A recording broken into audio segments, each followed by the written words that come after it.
Thank you very much, everyone.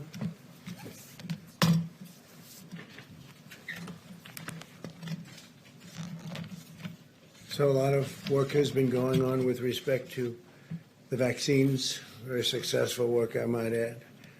We have three great companies doing somewhat different variations, but they're all looking very good. From the beginning of the China virus, all nations have understood that our top priority must be to develop a vaccine as quickly as possible to end the pandemic and get life back to normal.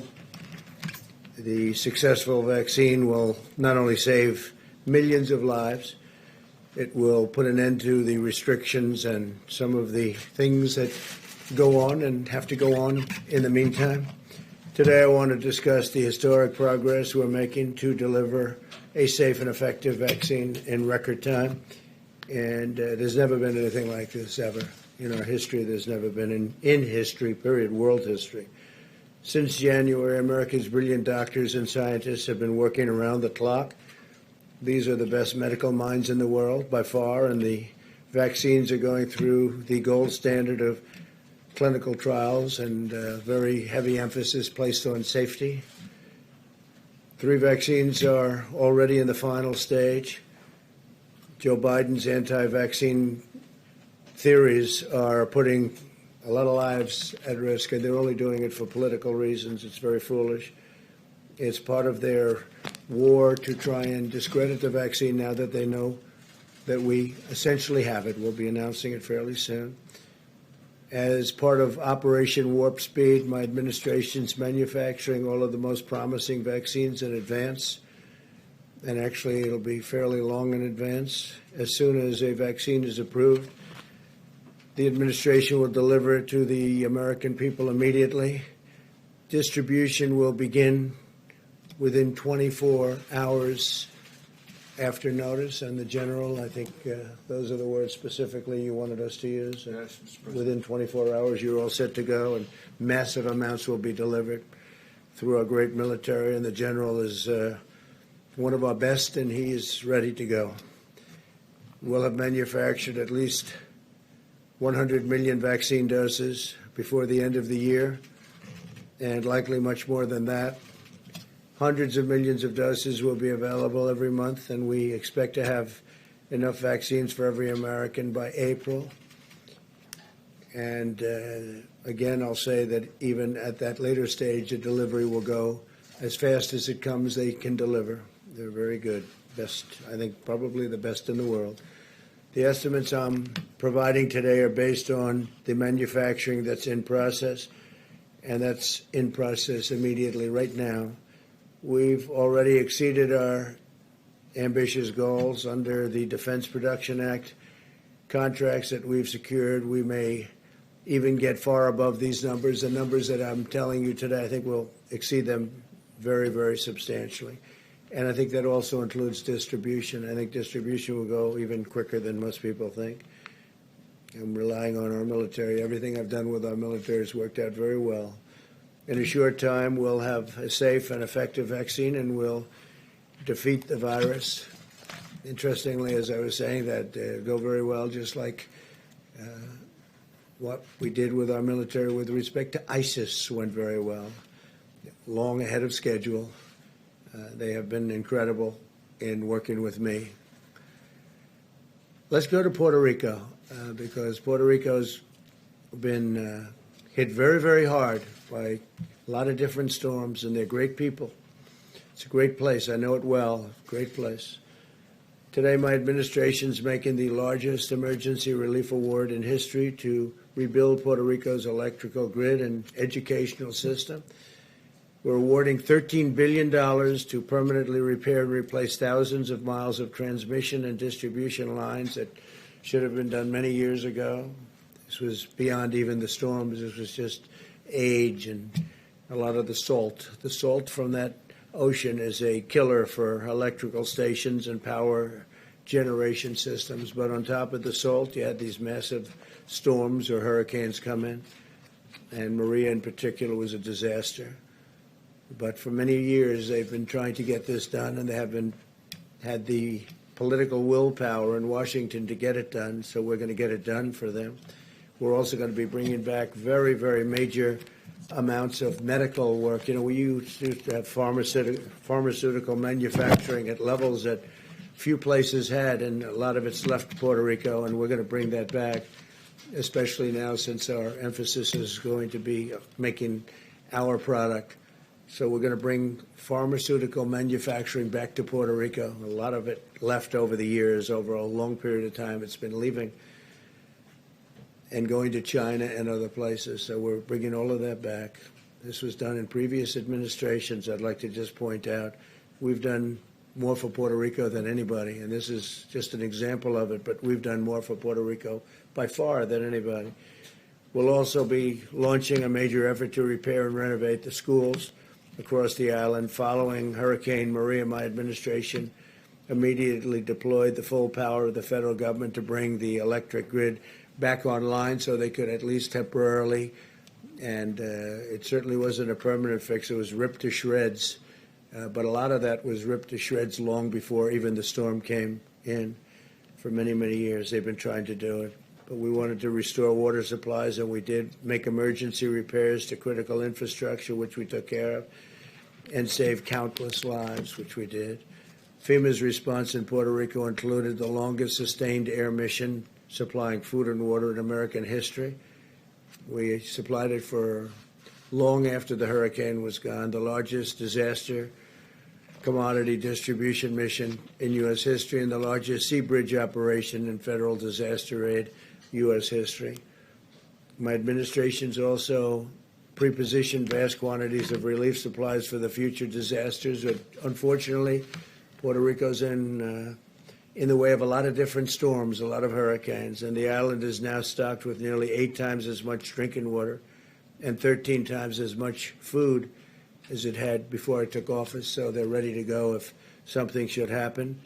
They got brushed by a storm recently, but they're in a good position. So we're going to bring back medical distribution and manufacturing to Puerto Rico, and at a level far greater than it was before. And it's been emptied out. It's been largely left the island for many years. One point it was the talk of the world, and now it's the talk of the world in a different way. We're bringing it back, so we're going to be bringing it back from various other parts of the world. It's going to Puerto Rico, and I think that's going to be very exciting for the people. And we're undertaking the largest federal investment in Puerto Rico's history. So you have a lot of, I have a lot of friends in Puerto Rico, and I've told them about it, asked them about it. Conceptually, what do you think? And they're very excited. I just want to say, by contrast, Biden's devastated the island of Puerto Rico. Joe Biden, what he's done to Puerto Rico, meaning the past administration, is devastating. In 1996, Biden voted to eliminate a critical tax provision that had allowed Puerto Rico to become a dominant player in global pharmaceutical manufacturing. That's what happened. When Biden voted to repeal this provision, the pharmaceutical industry was ripped out of Puerto Rico. All incentive to stay there was taken away, and all of the jobs went to China and other places, but mostly to China. That's what happened. This was done with a vote of Biden. This was even before the Obama administration. This was early on, but so sad that was done. And then Obama came in, and it got worse. So for the people of Puerto Rico, they were a disaster for you. And I have to say, in a very nice way, a very respectful way, I'm the best thing that ever happened to Puerto Rico. Nobody even close.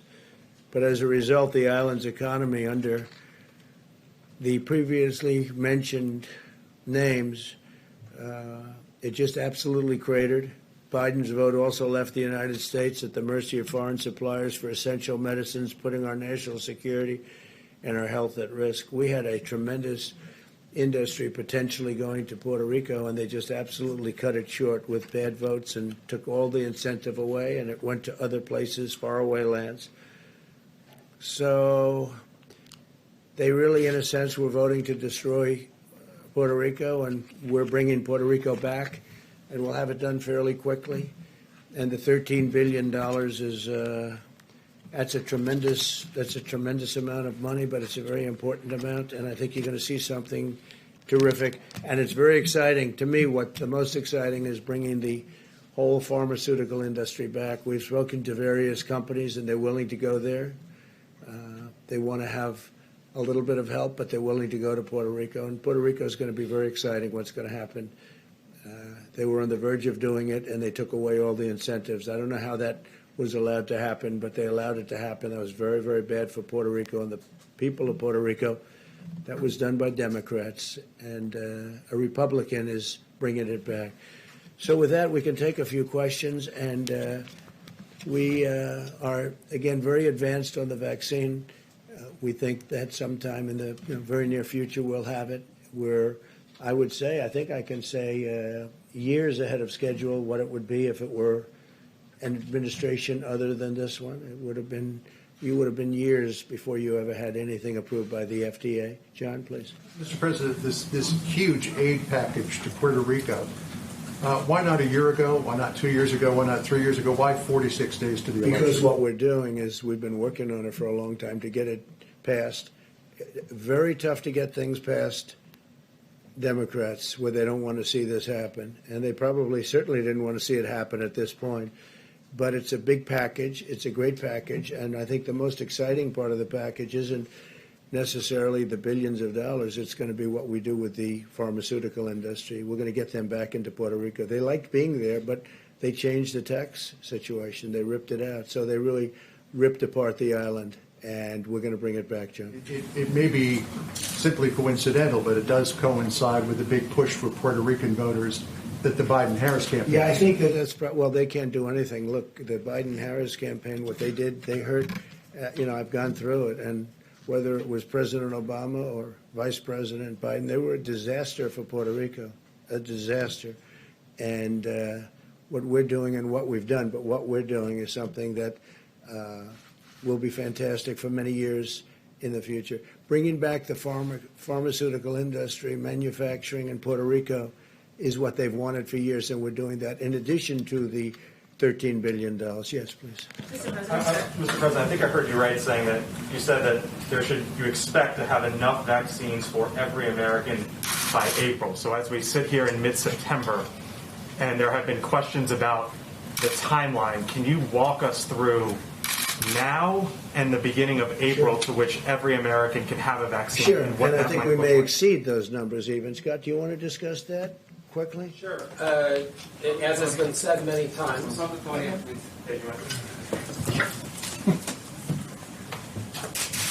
Okay.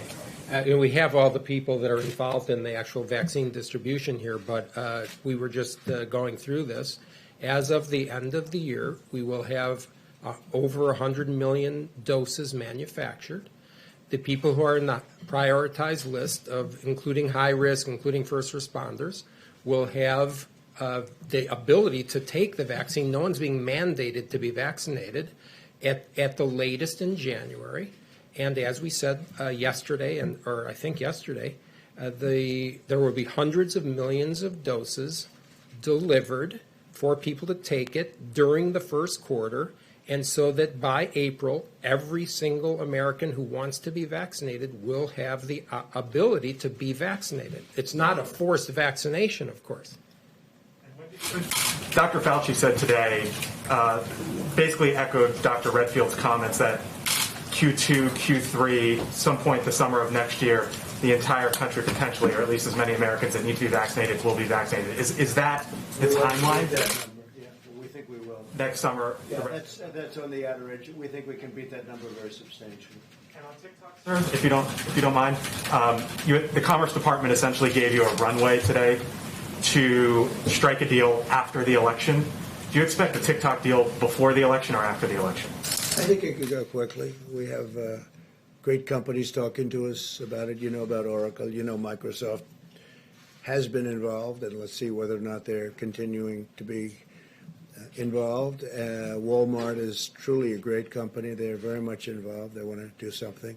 So we have some great options, and maybe we can keep a lot of people happy, but have the security that we need. We have to have the total security from China.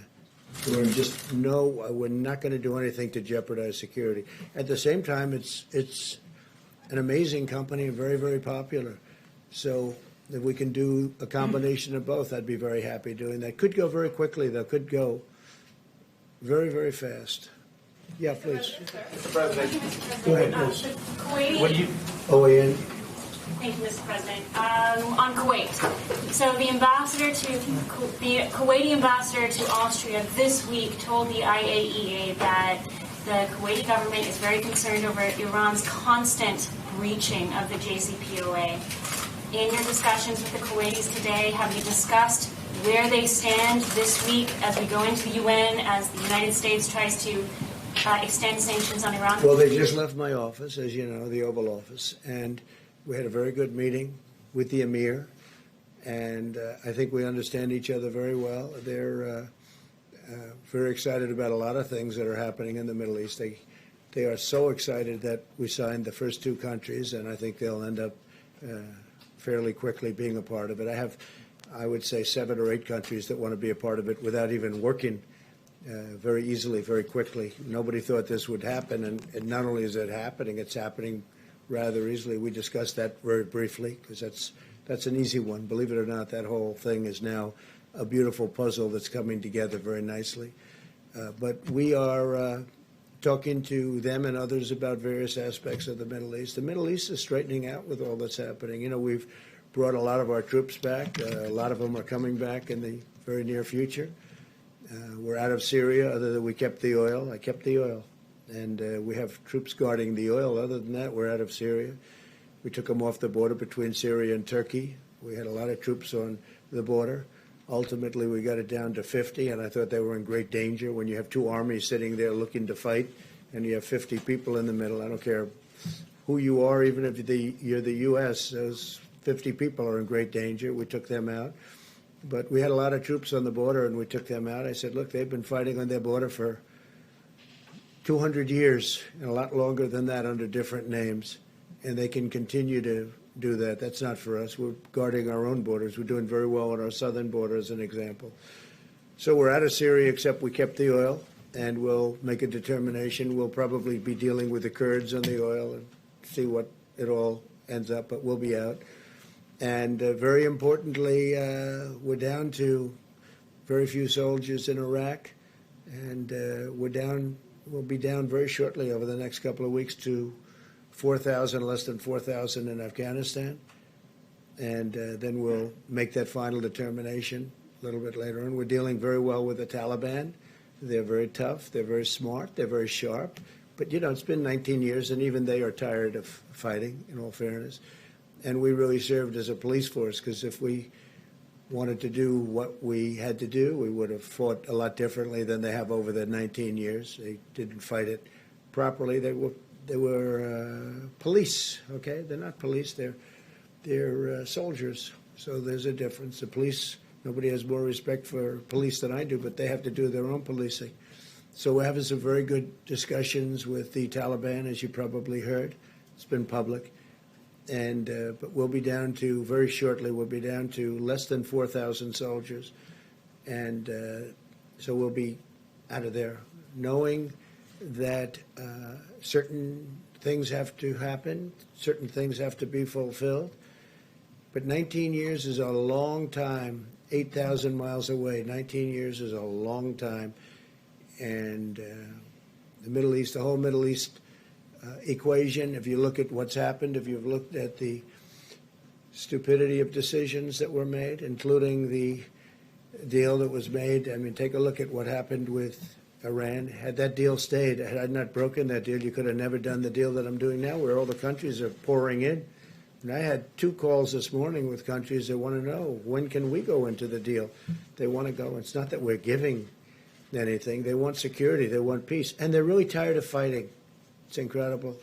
They're tired of fighting. They've been fighting for so many years. They're tired of fighting. Thank you very much.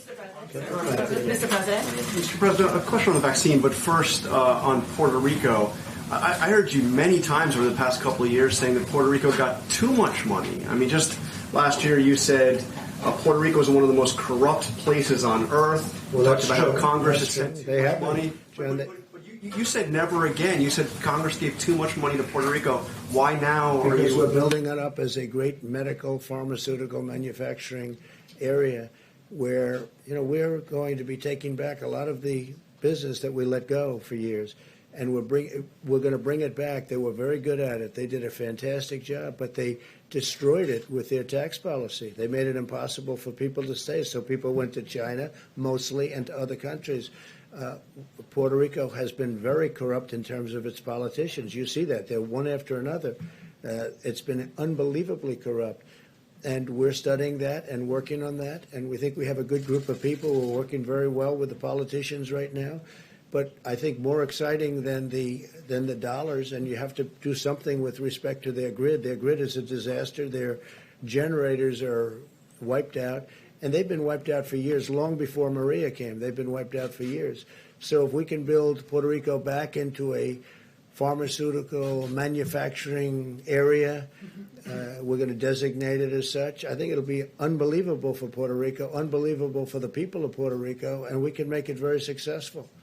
And a larger question on the vaccine and on other issues regarding the experts in your government.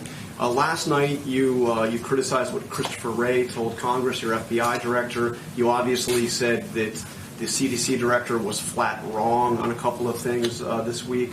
How is it that you don't trust your own experts? Do you think you know better than they do? No, I think I have. Yeah, in many cases I do. I think we have a bigger problem with China than we have with Russia. I think China is a far bigger problem. And I said, well, that's okay if you want to think about Russia, but what about China? I think that's appropriate.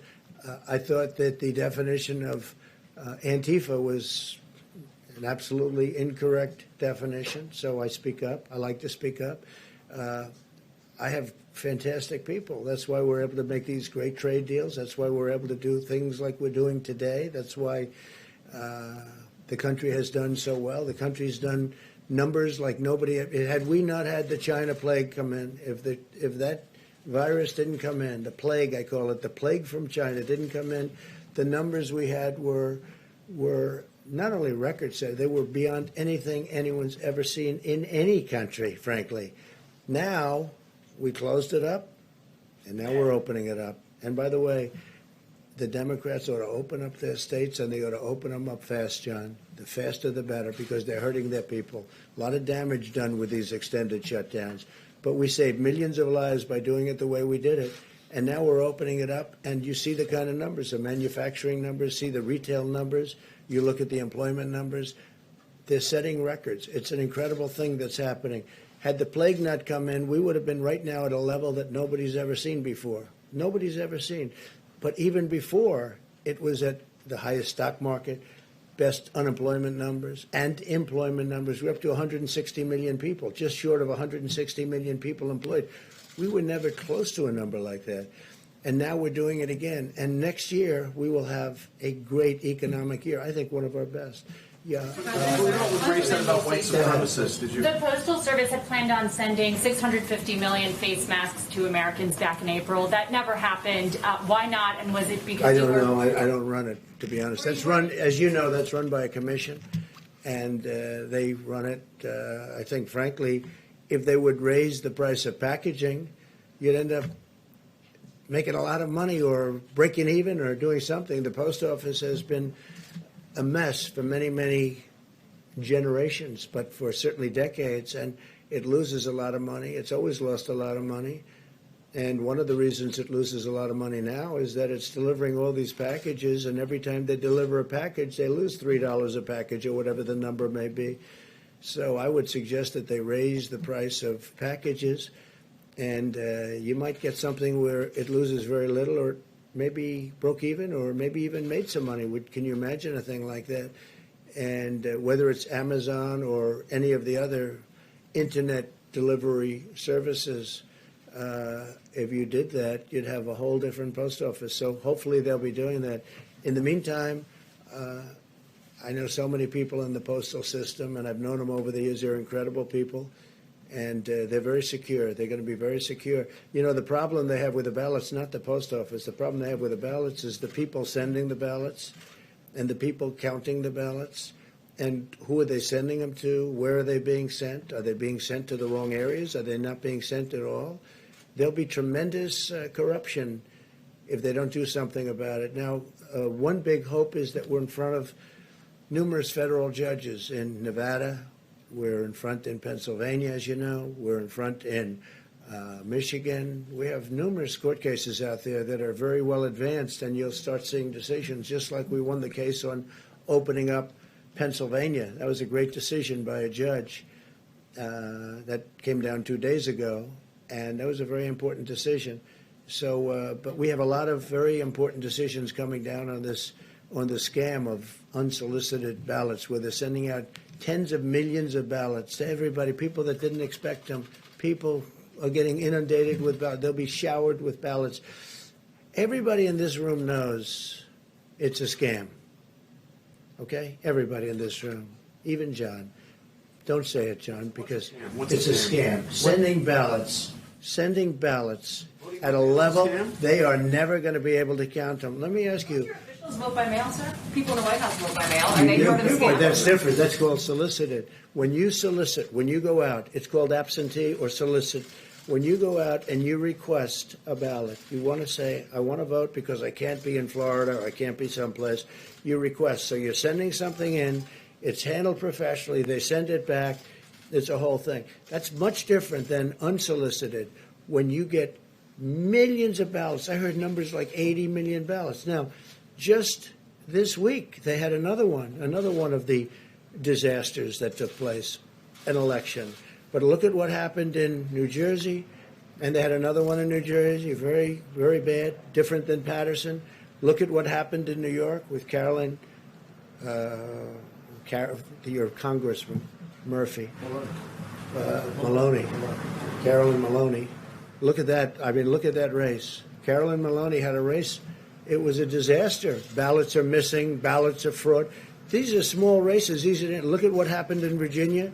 Look at what happened at various other parts of the country, even over the last short period of time. And these aren't 80 million or 50 million or 20 million votes. These are small elections. These are congressional elections where, in theory, it's easy.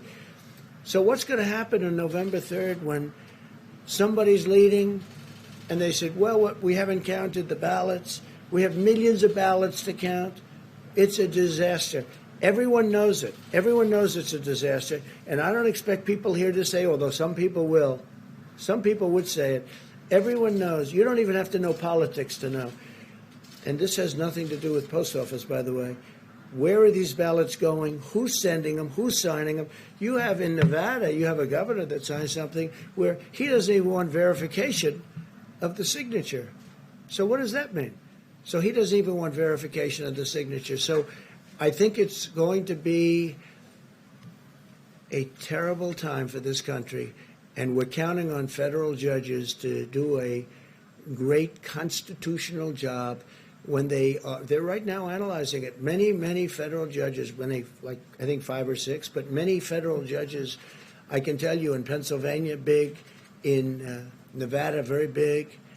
I believe it's in front of a judge in Michigan. We have a lot of judges have not yet ruled on this, but if it's ruled in a different manner or it's ruled where these millions and millions of unsolicited people that aren't even asking, there's such a difference. You write in, you ask, they send it to you, you sign it, you send it back, that's perfect. That's absentee. There's nothing like going to the voter booth, by the way, nothing, where they check you as you go in. There's nothing like that. But that's absentee, that's okay. But the scam of sending millions and millions of ballots, and you know who knows this better than I do?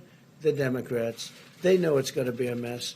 They know there are going to be millions of missing ballots or tremendous numbers of missing ballots. You could be talking about large percentages of these ballots are going to be missing. There's going to be fraud. It's a disaster. And it'll be a lot easier for me not to bring it up, but everybody knows I'm right. And you don't have to know a lot about elections. You don't have to know a lot about politics. This is going to be the scam of all time.